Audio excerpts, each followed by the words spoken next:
ఇక మనం ఇగో ప్రధాన వార్తలలో రెండు వార్తలు ఉన్నాయి. ఈ వార్త ప్రధానమైతే కేంద్రానికి సంబంధించి, ఇది రాష్ట్రానికి సంబంధించి. ఢిల్లీలోనే తేల్చుకుంటాం బీసీ రిజర్వేషన్లపై మంత్రివర్గ సమావేశంలో నిర్ణయం. మరి ఢిల్లీలో తేల్చుకుంటారు అనుకున్నాం, మంచిగానే ఉన్నది. మరి ఢిల్లీలో తేల్చుకునేందుకు మరి ఆర్డినెన్స్ ఎందుకు తీసుకొచ్చిండ్రు?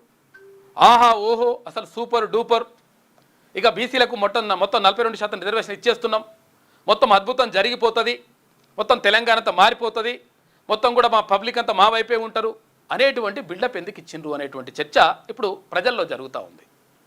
అంటే ఇక్కడ క్యాబినెట్ మీట్ అయితే ఏదైనా గొప్ప నిర్ణయం తీసుకుంటారేమో, బీసీలకు సంబంధించి 42% రిజర్వేషన్కి సంబంధించి ఒక నిర్ణయం తీసుకుంటారేమో, రాష్ట్ర ప్రభుత్వం అమలు చేసి తీర్థం మేమే చూసుకుంటామని చెప్పేసి చెప్పింది కదా. మరి ఇప్పుడు ఢిల్లీ మీద వేసేసి ఢిల్లీకి పోయి పోరాటం చేసేందుకు మళ్ళీ ఒక కథ మొదలుపెట్టినట్టుగా కనిపిస్తూ ఉంది అని చెప్పేసి విశ్లేషకులు అంటున్నారు.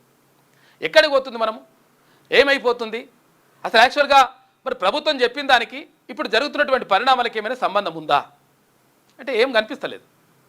నిజంగా ఎవరిని ఇప్పుడు ఇక్కడ ముఖ్యమంత్రి గారో లేకపోతే ఇంకా ఇతర మంత్రులో ఎవరైనా వచ్చి ప్రకటన చేయాల్సి, లేకపోతే ఇక్కడ ముందు వచ్చి మీడియా ముందు మాట్లాడాల్సి ఉండే.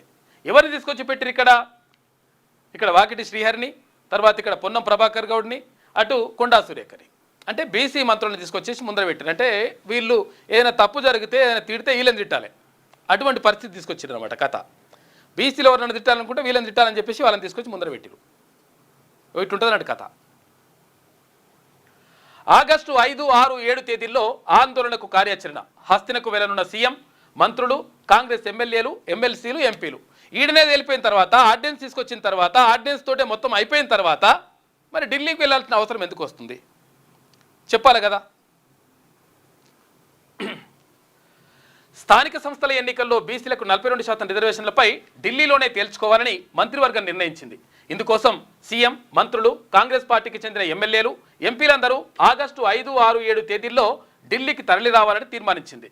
అయితే రాష్ట్రపతిని కలిసి బిల్లుల ఆమోదం కోసం విజ్ఞప్తి చేయాలని, సానుకూల స్పందన రాకుంటే కాంగ్రెస్, ఇండియా కూటమి ఎంపీలతో కలిసి ఆందోళన కార్యక్రమాలు చేపట్టాలని కార్యాచరణ సిద్ధం చేసింది.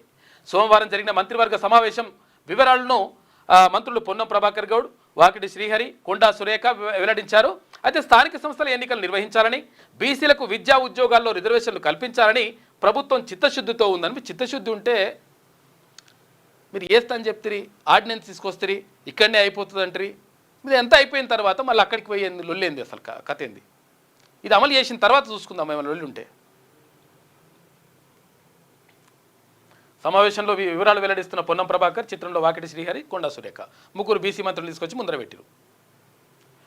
రాష్ట్ర విద్యార్థుల ప్రయోజనాలే లక్ష్యం. విద్య ప్రవేశాల్లో స్థానికతపై సుప్రీంలో బలమైన వాదనలు వినిపించాలని నిర్ణయం. 5న కేసు సుప్రీంకోర్టు ముందుకు రానుండడంతో మంత్రివర్గంలో చర్చ. తక్షణమే ఏజీతో చర్చించాలని వైద్య మంత్రికి సీఎం సూచించిండట.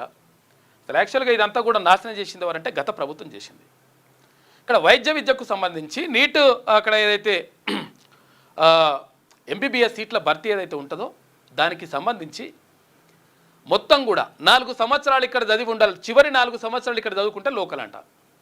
ఇక ఎవడన్నా వచ్చి ఇక్కడ చదువుకుంటే 4 సంవత్సరాలు చదివిండంటే ఇంటర్మీడియట్ తర్వాత డిగ్రీ 2 సంవత్సరాలు, ఇంటర్మీడియట్ డిగ్రీ 2 సంవత్సరాలు చేసిండనుకో, లేకపోతే ఇంకేమైనా కోర్సు చేసిండనుకో, వాడు లోకలై కూర్చుంటాడు ఇక్కడ.